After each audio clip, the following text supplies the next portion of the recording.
Hello everyone, কেমন আছো তোমরা সবাই? আশা করছি সবাই খুব ভালো আছো আর আমিও ভীষণ ভালো আছি। আমার নতুন আরও একটি ব্লগে তোমাদের সকলকে জানাই অনেক অনেক স্বাগত। তো আজকে হচ্ছে সোমবার আর হচ্ছে বৈশাখ মাসের 9 তারিখ। আর তারিখটা তোমাদেরকে বললাম তার কারণ হচ্ছে আজকের দিনটা আমার কাছে ভীষণ ভীষণ স্পেশাল দিন। তার কারণ আজকে হচ্ছে তোমাদের দাদাবাবুর মানে দাদা ভাইয়ের জন্মদিন। তো আমার কাছে দিনটা তো একটু স্পেশাল হবেই। তো আমি সকাল সকাল ঘুম থেকে উঠে দিয়ে দিয়েছি পুজো, স্নান টান করে, কারণ জন্মদিনের দিন না সকাল সকাল একটু পুজো দিয়ে শুরু করাটাই বেশ ভালো লাগে। যদিও তোমাদের দাদাভাই পুজো দেয়নি, আমি পুজোটা দিয়েছি। তো যাই হোক, ও স্নান টান করে ঠাকুরকে নমস্কার করে তারপরে বেরিয়ে পড়েছিলাম মায়াপুরে যাবার উদ্দেশ্যে। আর মায়াপুর কিন্তু আমাদের বাড়ির মানে কাছেই, খুব একটা বেশি দূরে না। তো বেরিয়ে পড়েছি মায়াপুরে যাবার উদ্দেশ্যে। তার কারণ হচ্ছে আজকে যেহেতু সোমবার, আর সোমবারে তো আমাদের বাড়িতে নিরামিষ খাওয়া দাওয়া হয়, তোমরা তো জানোই। তার জন্য ভাবলাম, আর তোমাদের দাদা ভাইও নিরামিষ খাবার খেতেই বেশি পছন্দ করে। তো ও বলল যা গরম পড়েছে তো বাড়িতে করার কোনো দরকার নেই, তো চলো আজকে আমরা মায়াপুরে গিয়ে প্রসাদ খাবো। তো প্রসাদ খাওয়ার কথা শুনে আমিও সঙ্গে সঙ্গে রাজি হয়ে গেলাম। তার কারণ আমারও খুব ইচ্ছে করছিল কদিন ধরে যে মায়াপুরে গিয়ে প্রসাদ খাবো। তো আজকে যখন সেই সুযোগটা পেয়ে গেছি তো না করি কি করে বলো। তো আমরা প্রসাদের লোভে এই গরমের মধ্যেও তিনজনা সকাল সকাল বেরিয়ে পড়লাম। আর আজকে জানো তো প্রচণ্ড রোদের তাপ। আর যদিও আমি ছাতা নিয়ে এসেছিলাম, কিন্তু বাবা আর ছেলে তো আমার থেকে ছাতাটা নিয়ে নিয়েছে।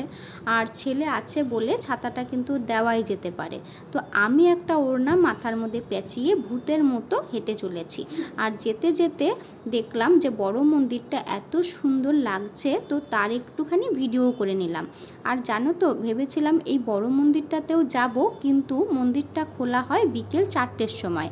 আর এই গরমের মধ্যে বিকেল 4টে পর্যন্ত মায়াপুরে ঘোরা তো একদমই সম্ভব নয়। তাই খেয়ে দিয়ে তারপরে চলে গেছিলাম বাড়িতে।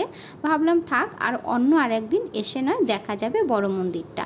তো সেদিন বড় মন্দিরটা কীরকম কী হয়েছে সেটাও তোমাদের সাথে শেয়ার করব। তো আর আমি জানো তো এই ঈশ্বর উদ্যান ভবনে এই প্রথমবার প্রসাদ খাবো। এর আগে আমি কখনো এখানে আসিনি। তো এই ভবনটা এত সুন্দর, আর জানো তো এই গরমের মধ্যেও এখানে এত হাওয়া দিচ্ছিল যে একটুকুও গরম লাগছিল না। আর এইখানে না খুব সুন্দর মাছও ছিল। তো চলো তোমাদেরকেও একটুখানি ঘুরে দেখাই। তো এখন দুপুর 1টা বেজে গেছে আর আমরা দাঁড়িয়ে পড়েছি লাইনে, আর টিকিটও পেয়ে গেছি। তো আমরা এখন চলে এসেছি ভেতরে। আর জানো তো, আমরা এত কাছে আমাদের বাড়ি, তবু আমাদের মায়াপুরে আসা হয় না। আর কত লোক কত দূর থেকে, কত বিদেশ থেকে মায়াপুরে আসে এই থাকার জন্য, প্রসাদ খাওয়ার জন্য। এই যে আমাদের সামনে দেখতে পাচ্ছ যে ভদ্র মহিলা আর একজন বয়স্ক ভদ্রলোক, ওরা হচ্ছে দমদম থেকে এসেছে শুধুমাত্র মায়াপুরে প্রসাদ খাবে বলে। তাই আমি ইনাদেরকে ভাবছিলাম যে আমাদের বাড়ি কাছে হওয়া সত্ত্বেও আমাদের আসা হয় না। তো যাই হোক, আমরা প্রসাদ খেয়েছি আর খেয়ে দিয়ে এখন বাড়ির দিকে যাচ্ছি, মানে রওনা দিলাম। আর প্রসাদটা কি আর বলবো, এত সুন্দর খেতে ছিল যে আমার মনে হচ্ছিল আবার আরেকদিন এসে এখানে প্রসাদ খেয়ে যাব। তো মায়াপুর থেকে আসার পরে এত গরম লাগছিল, আর আজকে এত রোদের তাপ ছিল যে মানে একটুও ভালো লাগছিল না শরীর। তারপর একটুখানি বিশ্রাম নিয়ে সন্ধ্যে 6:30 নাগাদ বেরিয়ে পড়েছিলাম নবদ্বীপে কেক আনতে। তো কেক টেক কিনে নিয়ে চলে এসেছি বাড়িতে। আর এখন বাজে রাত 10টা মতো। তো আমি আর আমার ছেলে দুজনা মিলে ঘরটাকে একটুখানি সাজিয়ে নিলাম। আর এই বেলুনগুলো জানো তো সমস্ত আমার ছেলেই ফুলিয়েছে। বেলুনগুলো এতটাই শক্ত শক্ত ছিল যে আমি পারছিলাম না, কিন্তু ও খুব সুন্দর করে ফুলিয়ে দিয়েছে। আর আমরা মা ছেলে দুজনে মিলে যে সাজিয়েছি, তো সাজানোটা কীরকম হয়েছে অবশ্যই কিন্তু তোমরা জানিও কমেন্ট করে। তো এখন 11:30 বেজে গেছে আর ও চলে এসছে। তো চলো এখন কেকটা কেটে নেওয়া যাক, আর আমরা দুজনা ওর বার্থডেটা সেলিব্রেট করতে থাকি। আর তোমরা দেখতে থাকো আজকের ভ্লগটা। আর অবশ্যই জানিও আজকের ভ্লগটা তোমাদের কীরকম লাগলো। আর যদি ভালো লেগে থাকে প্লিজ একটা লাইক করে দিও, আর শেয়ার করতে ভুলে যেও না।